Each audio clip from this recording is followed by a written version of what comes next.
한 주 보내셨나요? 오늘도 거룩한 주일을 맞아서 청년부 온라인 예배로 함께하는 우리 사랑하는 모든 청년들에게 성령님의 인도하심이 함께하시기를 예수님의 이름으로 간절히 축복합니다. 저는 오늘 함께 보실 예레미야 32장 1절에서 15절의 말씀을 가지고 하나님의 눈으로 보는 고난이라는 제목의 말씀으로 함께 은혜를 나누려고 합니다. 우리가 살다 보면 위기의 순간을 만날 때가 있어요. 그런데 어떤 사람들은 그 위기의 순간을 또 하나의 기회로 바꿔내기도 합니다. 그런데 저는 이것이 어쩌면 위기라는 말을 가장 잘 이해한 삶의 모습이 아닐까라는 생각을 해봤어요. 여러분, 위기라는 단어를 한번 생각해 볼까요? 이것은 원래 위험과 기회라는 이 두 단어가 합쳐진 말입니다. 그렇게 위기라는 말 안에는 이 두 가지의 개념이, 상황이 함께 공존한다라고도 볼 수 있어요. 다시 말해, 누군가에게 위기가 위험이지만 또 다른 누군가에게는 그것이 기회일 수도 있다라는 것이죠. 그런데 문제는 많은 사람들이 위기 속에서 그러한 사실을 잘 캐치해내지 못할 때가 참 많은 것 같다라는 거예요. 우리가 눈앞에 놓인 문제들에만 집중하다 보면 그러한 기회들을 놓쳐버릴 때가 참 많이 있는 것 같습니다. 예수 믿는 자들, 신앙인들도 저는 비슷하다고 생각을 해요. 위기 앞에서 우리가 허둥대다 보면 하나님이 우리 가운데 어떤 사인을 주셨는데 그런 것들을 캐치내지 못하고 놓칠 때가 참 많은 것 같아요. 눈앞에 놓인 고난 때문에, 고난이라는 현실 때문에 그 속에서 우리가 갇혀서 내 생각, 또 내 판단, 또 내 감정, 이러한 것들이 우리를 둘러싸다 보면은 하나님이 주신 기회를 우리가 잃어버리게 될 때가 참 많다라는 겁니다. 그래서 저는 오늘 여러분과 함께 하나님의 눈으로 고난을 바라보는 삶이 어떤 삶인지, 그것에 대한 필요성에 대해 함께 생각해보는 시간을 가지려고 해요. 특별히 성경에 이제 눈물의 선지자라고 불려지고 있는 예레미야의 삶을 통해서 그것을 천천히 한번 살펴보려고 합니다. 우리 말씀을 나누기 전에 먼저 예레미야 32장 1절에서 15절까지의 말씀을 다 함께 읽도록 할게요. 이해를 돕기 위해서 우리 함께 표준 세번역으로 말씀을 읽어 나가겠습니다. 유다 왕 시드기야 제 10년에 주님께서 예레미야에게 말씀하셨다. 그 해는 느부갓네살 제 18년이었다. 그때 예루살렘은 바벨로니아 왕의 군대에게 포위되어 있었고 예언자 예레미야는 유다 왕궁의 근위대 뜰 안에 갇혀 있었다. 유다 왕 시드기야는 예레미야를 그곳에 가두면서 그에게 이렇게 책망하였다. 그대가 어찌하여 이런 예언을 하였소? 주님께서 이렇게 말씀하신다. 보아라, 내가 이 도성을 바벨로니아 왕의 손에 넘겨주어서 그가 이 도성을 점령하게 하겠다. 유다 왕 시드기야도 바벨로니아 군대의 손에서 벗어나지 못하고 꼼짝없이 바벨로니아 왕의 손에 넘겨져서 그 앞에 끌려나가 그가 보는 앞에서 직접 항복할 것이다. 그러면 그가 시드기야를 바벨로니아로 끌고 갈 것이며 시드기야는 내가 그를 찾아올 때까지 그곳에 머물러 있을 것이다. 너희는 바벨로니아 군대와 싸워도 절대 이기지 못할 것이다. 주님께서 하시는 말씀이다. 이렇게 예언하였다면서요? 주님께서 나에게 말씀하셨다. 너의 숙부 살룸의 아들 하나멜이 너에게 와서 아나돗에 있는 그의 밭을 나더러 사라고 하면서 그 밭을 유산으로 살 우선권이 너에게 있기 때문에 네가 그것을 사야 한다고 말할 것이다. 과연 주님의 말씀대로 숙부의 아들 하나멜이 근위대 뜰 안으로 나를 찾아와서 내게 부탁하였다. 베냐민 지방의 아나돗에 있는 그의 밭을 나더러 사라고 하였다. 그 밭을 소유할 권리도 나에게 있고 그 밭을 유산으로 사들일 권리도 나에게 있으니 그 밭을 사서 내 밭으로 삼으라고 하였다. 그때 나는 이것이 바로 주님의 명령임을 깨달았다. 나는 숙부의 아들 하나멜에게서 아나돗에 있는 그 밭을 사고 그 값으로 그에게 은 17세겔을 달아주었다. 그때 나는 매매 계약서에 서명을 하고 그것을 봉인하고 증인들을 세우고 은을 저울에 달아주었다. 그리고 나는 법과 규례에 따라서 봉인된 매매 계약서를 봉인되지 않은 계약서와 함께 받았다. 그리고 나는 숙부의 아들 하나멜과 그 매매 계약서에 서명한 증인들과 근위대 뜰 안에 앉아 있던 모든 유다 사람이 보는 앞에서 그 매매 계약서를 마세아의 손자이며 네리야의 아들인 바룩에게 넘겨주고 또한 그들이 모두 보는 앞에서 바룩에게 부탁하였다. 나 만군의 주 이스라엘의 하나님이 말한다. 이 증서들 곧 봉인된 매매 계약서와 봉인되지 않은 계약서를 받아서 옹기 그릇에 담아 여러 날 동안 보관하여라. 참으로 나 만군의 주 이스라엘의 하나님이 말한다. 사람들이 이 나라에서 다시 집과 밭과 포도원을 살 것이다. 아멘. 본문을 기록한 예레미야는요, 남유다의 왕이었던 요시야가 다스린 지 13년이 지난 해가 되는 이 주전 627년에 선지자로 부름을 받습니다. 그리고 주전 586년 예루살렘 성이 바벨론에 함락당할 때까지 약 40년 동안 선지자로 활동을 해요. 우리가 잘 아는 바와 같이 예레미야가 선지자로 활동했던 당시는요, 이스라엘이 분열 왕국에 접어든 지 약 300년이 지난 때였습니다. 그 가운데서도 이스라엘 역사상 가장 혼란스러운 시기였다고 할 수 있어요. 그의 형제였던 북이스라엘, 그들은 이미 주전 722년에 아수르에서 멸망당했습니다. 그리고 약 150년이 지나 이제 남유다 역시도 그들과 비슷한 처지에 놓이게 되었어요. 그것은 당시 이제 고대 근동의 패권을 잡고 있었던 신흥국인 바벨론이 이제 예루살렘을 침략했고 예루살렘 성이 그들에 의해서 함락당하기 직전까지 와 있었기 때문입니다. 그런데 이상한 점은요, 이러한 위기 가운데 하나님의 사람이었던 예레미야, 그가 예언한 것이 민족의 회복이 아니었다라는 거예요. 그는 멸망을 예언합니다. 심지어 그는 남유다를 향해 바벨론에게 저항하지 말고 항복하라고까지 말하고 있어요. 그런데 문제는요, 그 당시에 어떤 누구도 어느 누구도 그 말에 동의하지 않았다라는 거예요. 특별히 예루살렘 성 안에 있었던 수많은 이 종교 지도자들과 또 수많은 그 선지자들까지도 그의 말에 동의하지 않습니다. 어느 누구도 이 멸망에 대한 예언을 동의하지 않고 그러한 말을 꺼내지도 않았어요. 그러나 예레미야는 사람들이 이제 시선에 이제 아랑곳하지 않고 계속적으로 하나님의 심판에 대한 메시지를 선포하죠. 이로 인해 이제 예레미야가 자기 민족에게 매국노, 이 배신자로 낙인을 찍혀서 모진 고난과 핍박을 당할 수밖에 없게 된 거예요. 바로 이것 때문에 사람들은 예레미야를 눈물의 선지자라고 부릅니다. 그러나 그 눈물은 이 예레미야의 연약함을 드러내는 증거는 아니었어요. 왜냐하면 그가 당시 눈물을 너무나 많이 흘렸지만 그것이 자기 자신의 고통으로 인한 것이 아니었기 때문이에요. 그러한 나약함이 아니었다라는 것입니다. 또 그는 그러한 눈물을 흘리는 상황 속에서도 하나님의 말씀을 선포하는 것을 포기하지 않았습니다. 여러분, 그가 흘린 눈물의 의미를 한번 생각해 보세요. 정말로 그것은 자신의 고난으로 인한 눈물이었을까요? 오히려 그것은 자신에게 고통을 주는 자들을 바라보며 흘린 눈물이었습니다. 그들의 죄를 자신의 죄로 여기며 흘렸던 그 사랑의 눈물이었다라는 거예요. 그렇기 때문에 그가 끝까지 하나님의 뜻을 저버리지 않을 수 있었던 겁니다. 그런데 이러한 예레미야의 삶은요, 그가 가진 능력으로 인한 것이 아니었습니다. 하나님의 선택을 한번 생각해 보세요. 늘 그렇듯 주님은 세상 가운데 주목받지 않는 누군가를 선택하셔서 그를 들어 쓰십니다. 예레미야 역시 마찬가지라고 할 수 있어요. 혈통적으로 볼 때 예레미야는 이스라엘 가운데 우리말로 하면 흑조에 가까운 사람이었다고 볼 수 있습니다. 예레미야 1장 1절을 보세요. 보면은 그가 베냐민 지파 아나도 출신의 제사장이었다고 말하고 있습니다. 예레미야는 제사장 가문의 사람이었고 제사장이었습니다. 그런데 여기서 중요한 것은요, 이 아나돗이 과거에 몰락한 제사장 가문이 모여서 살던 곳이었다라는 겁니다.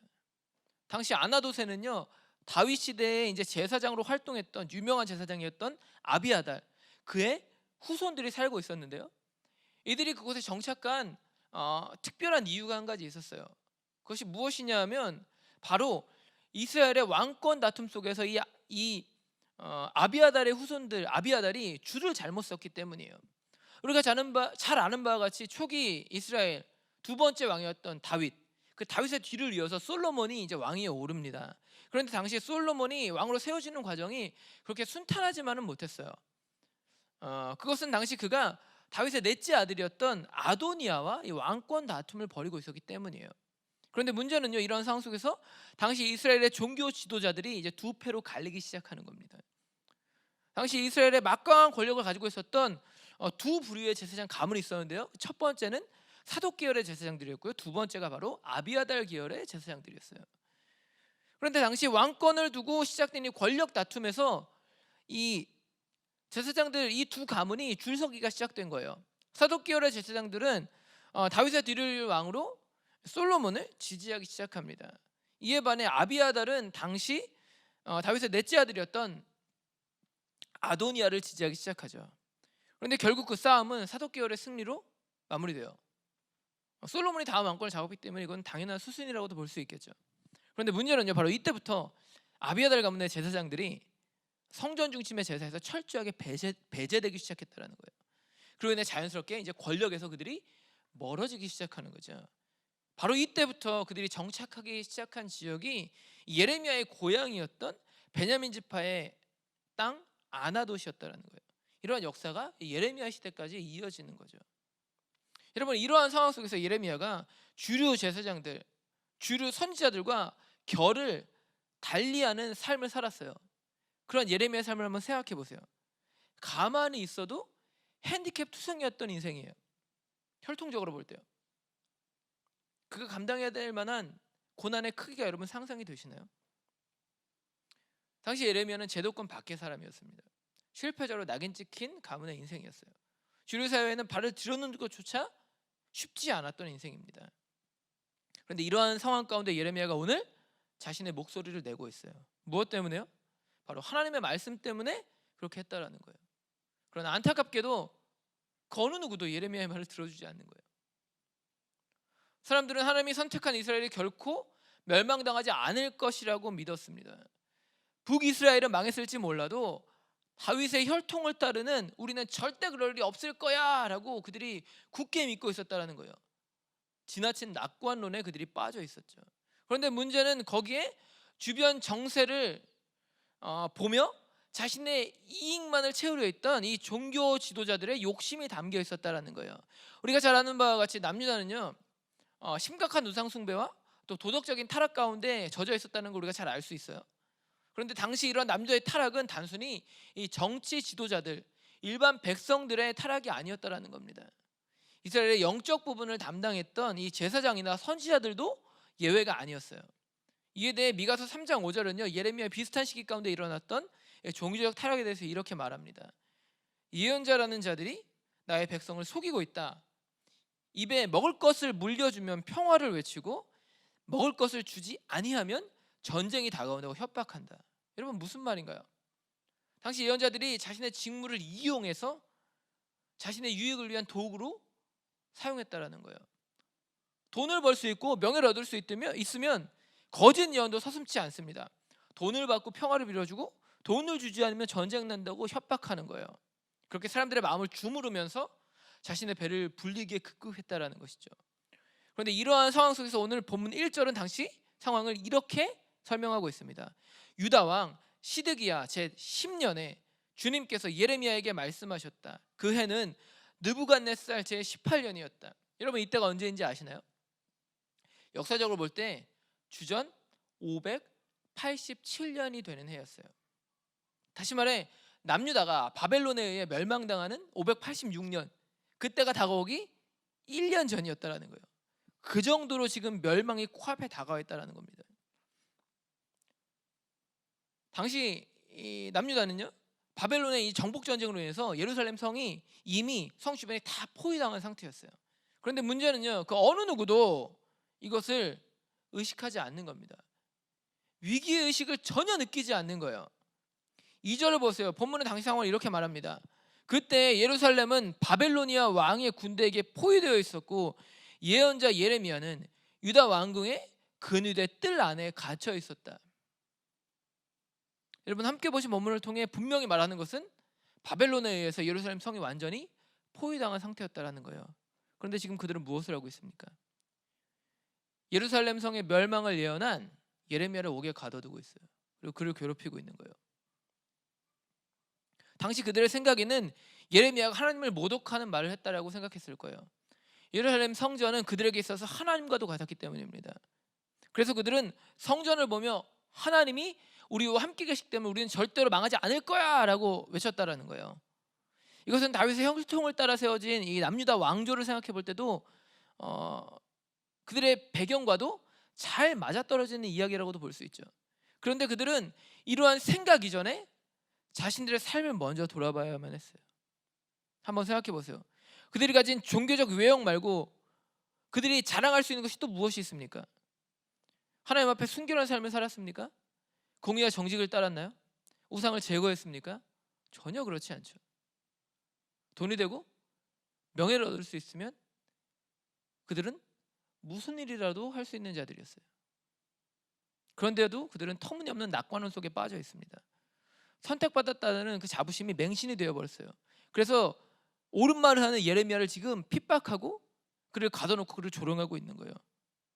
삶이 결여된 가르침에 눈이 멀어버렸습니다. 돈 많이 벌고 명예를 얻는 것은 하나님의 축복이라고 착각하기 시작해요. 그렇게 그들은 자신들이 타고 있는 그 배가 점점 가라앉고 있다라는 사실을 잊어버린 채 심각한 기복신앙에 빠져 있었다는 거예요. 우리도 종종 이럴 때가 있죠. 오늘 내 앞에 주어진 현실을 하나님의 눈으로 바라보지 못할 때가 있어요. 자신의 신앙과 삶을 냉정하게 보지 못할 때가 있다는 겁니다. 여러분, 하나님이 원하시는 것은 무엇입니까? 나는 믿으니까 괜찮을 거야. 그런 낙관론인가요? 그게 진짜 믿음일까요? 아니요. 성경은 그것이 믿음이 아니라고 말합니다. 믿음과 삶은 분리될 수 없다라고 말하고 있어요. 단순히 예배만 잘 드리는 것으로 부족하다라고 말합니다. 말씀을 대하는 삶 전체가 일관되어야만 한다라고 말하고 있다는 거예요. 그러면 우리가 위기 앞에 놓여 있을 때 가장 먼저 살펴봐야 할 것은요, 바로 나 자신이라고 할 수 있어요. 저도 마찬가지입니다. 하나님 앞에 선 나를 돌아봐야 된다는 겁니다. 그래야만 살 길이 열린다는 거예요. 그렇지 않으면 눈먼 종교인에 불과할 뿐이라는 거예요. 예레미야를 보세요. 여러분, 그가 단순히 남자의 악행만을 지적한 비판가였습니까? 그렇지 않습니다. 그랬다면 그는 절대 눈물의 선지자로 불릴 수 없었을 거예요. 예레미야는 지금 민족의 죄를 끌어안고 울고 있는 거예요. 그것을 자신의 죄로 여기며 기도하고 있다는 것이죠. 예레미야의 그 눈물은 자기 자신이 당한 고통으로 인한 결과가 아니었어요. 그것은 민족의 죄와 그로 인한 멸망의 결과를 바라보며 흘린 그 안타까움의 눈물이었다라는 겁니다. 그런데 중요한 것은 바로 이 눈물 때문에 예레미야가 하나님의 손에 쓰임받는 위대한 삶을 살게 되었다라는 거예요. 본문을 보세요. 여러분, 지금 예레미야는 어떤 상황입니까? 하나님의 말씀을 있는 그대로 전했어요. 그런데 옥에 갇힌 거예요. 온갖 조롱과 핍박을 당하고 있습니다. 3절에서 5절을 보세요. 유다 왕 시드기야가 예레미야 앞에서 그가 했던 말을 똑같이 반복하며 그를 조롱하고 있어요. 그러면서 5절 말씀에 이렇게 말합니다. 너가 이렇게 예언했다면서? 여러분, 이게 무슨 말이에요? 감옥에 갇힌 네 꼴이나 생각하라는 거예요. 남 걱정할 시간에 네 죽을 날이나 잘 세고 있으라는 거죠. 여러분, 예레미야의 마음이 어땠을까요? 하나님의 뜻대로 살았고 하나님의 말씀을 선포했는데 정작 이 정신을 차려보니까 내가 죽을 위기 가운데 놓여 있는 거예요. 요즘 말로 하면 현타가 오지 않았을까요? 진짜 현실 파악을 못하는 게 자기 자신이라고 생각하지 않았겠냐는 거예요. 그렇게 느꼈을 수도 있어요. 그런데 예레미야는 어떻게 행동합니까? 굳게 입을 닫습니다. 아무런 말도 하지 않아요. 어떠한 저항도 하지 않아요. 그런데 우리는 여기서 바로 예레미야의 진면목을 볼 수 있어요. 왜 그런가요? 그가 자신을 조롱하고 있는 시드기야의 모습을 통해 자기 자신을 바라보았기 때문이에요. 시드기야의 죄, 그리고 타락한 그 이스라엘 백성들의 죄, 자기 민족의 죄를 자신의 죄로 여기며 끌어안고 있었기 때문에 시드기야의 조롱과 핍박 앞에서 저주를 퍼붓는 것이 아니라 그가 입을 굳게 닫을 수 있었다라는 거예요. 그는 멸망을 선포할 때에도 백성들에게 가르치듯이 지적하듯이 하지 않았습니다. 애타는 심정으로 눈물 뿌리며 호소하는 거예요. 임박한 멸망 앞에서 자신을 조롱하는 그 사람들 앞에서도 그러한 마음으로 눈물 흘리며 입을 굳게 닫고 있는 겁니다. 여러분, 보통 사람은 비방을 당하게 되면 상대방에게 똑같이 되갚아주고 싶은 마음을 품기 마련이에요. 그런데 예레미야는 지금 그것을 선택하고 있지 않아요. 오히려 그것을 통해 자신을 돌아봅니다. 그런데 중요한 것은요, 성경이 바로 그 순간 예레미야에게 하나님의 말씀이 임했다라고 기록하고 있다는 거예요.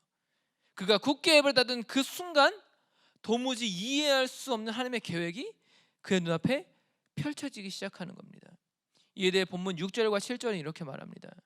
주님께서 나에게 말씀하셨다. 너의 숙부 살룸의 아들 하나멜이 너에게 와서 아나도스에 있는 그의 밭을 너더러 사라고 하면서 그 밭을 유산으로 살 우선권이 너에게 있기 때문에 네가 그것을 사야 한다고 말할 것이다. 여러분, 이게 무슨 말인가요? 하나님은 그에게 숙부의 아들인 하나멜이 곧 찾아올 것이라고 말씀하세요. 그리고는 그가 자신의 밭을 대신 예레미야에게 사달라고 부탁할 거라는 거예요. 누구에게요? 감옥에 갇혀 있는 예레미야에게요. 여러분, 이게 말이 되나요? 말도 안 되는 얘기죠. 우리가 잘 아는 바와 같이 이스라엘은 당시에 고엘 제도라는 게 있었습니다. 이 법은 쉽게 말해 자신의 친척이 가난 때문에 땅을 팔아요. 그랬을 경우 가까운 친척이 그 땅을 값을 대신 지불하고 되찾아주는 율법이었어요. 그런데 그들이 당시 이 법을 지킨 이유는요, 바로 자신들에게 주어진 땅이 근본적으로는 하나님의 땅이라고 믿었기 때문이에요. 그래서 하나님의 땅을 함부로 팔 수 없다라고 그들은 생각했어요. 그런데 정말 형편이 어려워서 하나님의 땅을 어쩔 수 없이 판 거예요. 그럴 경우에 가까운 친척이 그 땅을 대신 값을 지불하고 되찾아주는 것이죠. 하나님이 주신 땅을 지키기 위해서 이러한 일을 했다라는 겁니다. 그런데 문제는요, 지금 하나멜이 그것을 위해서 일을 만들고 있는데 그것을 부탁한 대상이 하필 감옥에 갇혀있는 예레미야였다라는 거예요. 하나님이 예레미야에게 이런 일이 일어날 거라고 말씀하셨다라는 거죠. 아직 하나멜이 오지 않았지만. 여러분, 이게 이해가 되세요? 예레미야의 상황을 보세요. 감옥에 갇혀서 죽을 날을 기다리고 있어요. 완전히 암울한 현실 가운데 놓여 있는 거죠. 민족의 멸망이 코앞으로 다가왔습니까? 여러분, 이런 상황에서 누가 대신 땅을 사주나요? 어떤 정신 나가는 사람이 그런 일을 하겠어요? 그런데 실제로 그런 일이 예레미야 앞에 일어나는 거예요. 8절을 보시면 하나님의 말씀하신 대로 하나멜이 예레미야를 찾아옵니다. 그리고 염치도 없이 감옥에 갇힌 예레미야에게 땅을 사달라고 말해요. 근데 진짜 웃긴 건 뭔지 아세요? 예레미야가 그 땅을 샀다라는 거예요. 8절과 9절이 이렇게 말합니다. 과연 주님의 말씀대로 숙부의 아들 하나멜이 그네들의 뜰 안으로 나를 찾아와서 내게 부탁하였다. 베냐민 지파의 아나돗에 있는 그의 밭을 나더러 사라고 하였다. 그 밭을 소유할 권리도 나에게 있고 그 밭을 유산으로 사들일 권리도 나에게 있으니 그 밭을 사서 내 밭으로 삼으라고 하였다. 그때 나는 이것이 바로 주님의 명령임을 깨달았다.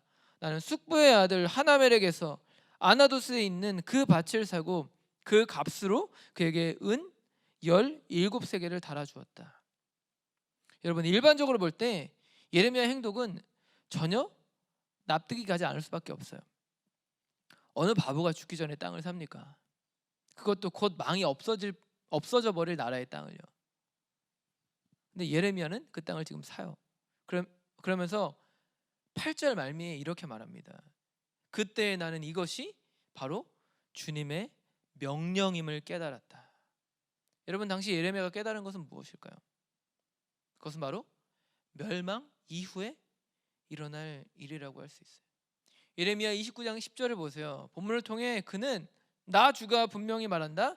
너희가 바벨로니아에서 70년을 다 채우고 나면 내가 너희를 돌아보아 너희를 이곳으로 다시 데리고 오기로 한 나의 은혜로운 약속을 너희에게 그대로 이루어 주겠다라고 말합니다. 무슨 말인가요? 70년 포로기가 끝난 이후에 그들을 다시 예루살렘으로 돌아오게 하실 거라는 거예요. 누가요? 하나님이요. 그런데 중요한 것은요, 바로 지금 예레미야가 산 땅이 그것의 증거라는 거예요.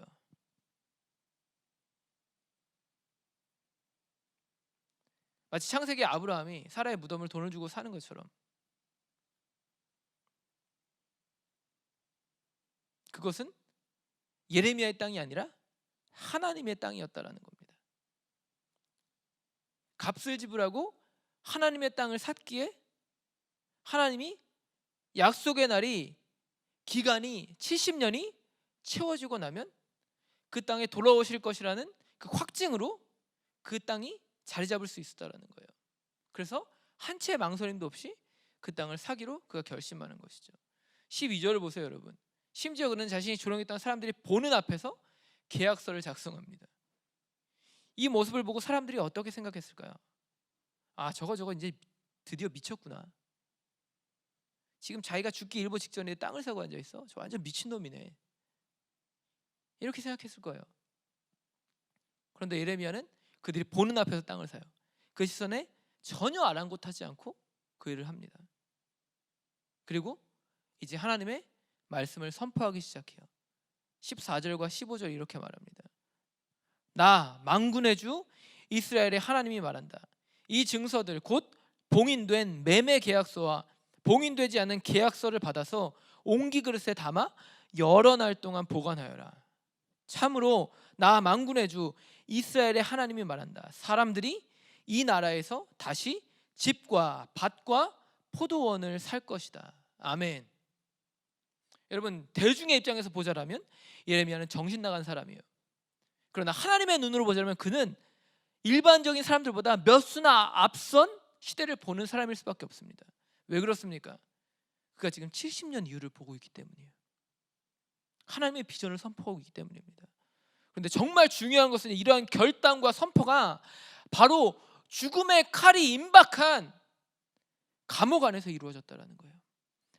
약속을 믿고 땅을 산 것도, 약속의 성취가 선포된 것도 바로 그 칠흑 같은 감옥 안이었다라는 겁니다. 고통 중에, 고난 가운데 이러한 믿음의 선포가 이루어졌다라는 거예요. 이러한 믿음의 행위가 이루어졌다라는 거예요.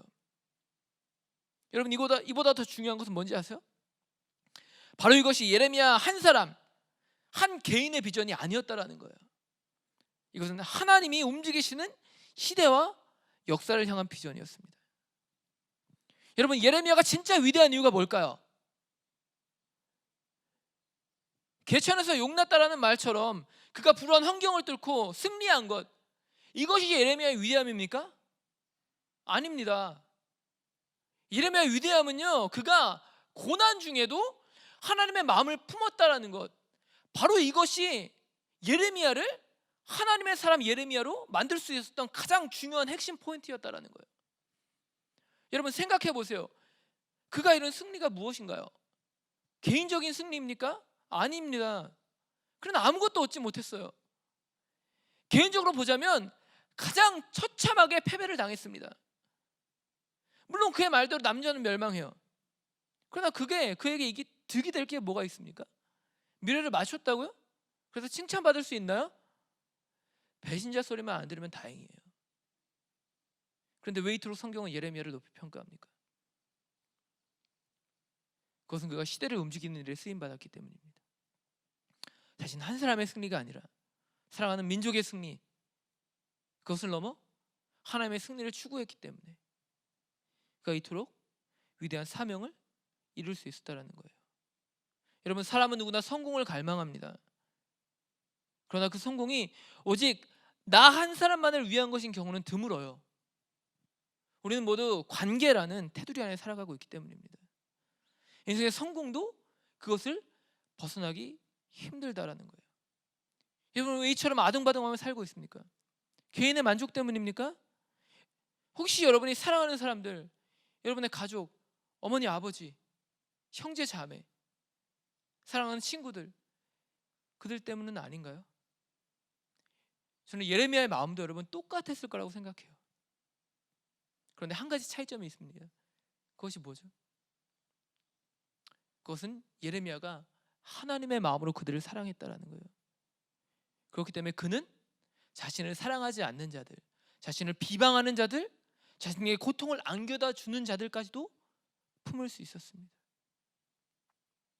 그 품는 상황 가운데 그가 하나님의 사랑으로 그들을 사랑했기에 정말 가슴 아프지만, 정말 마음이 찢어지지만, 민족이 저지른 죄, 그리고 앞으로 다가올 일에 대한 경고를 그가 담대하게 눈물 뿌리며 선포할 수 있었다라는 거예요.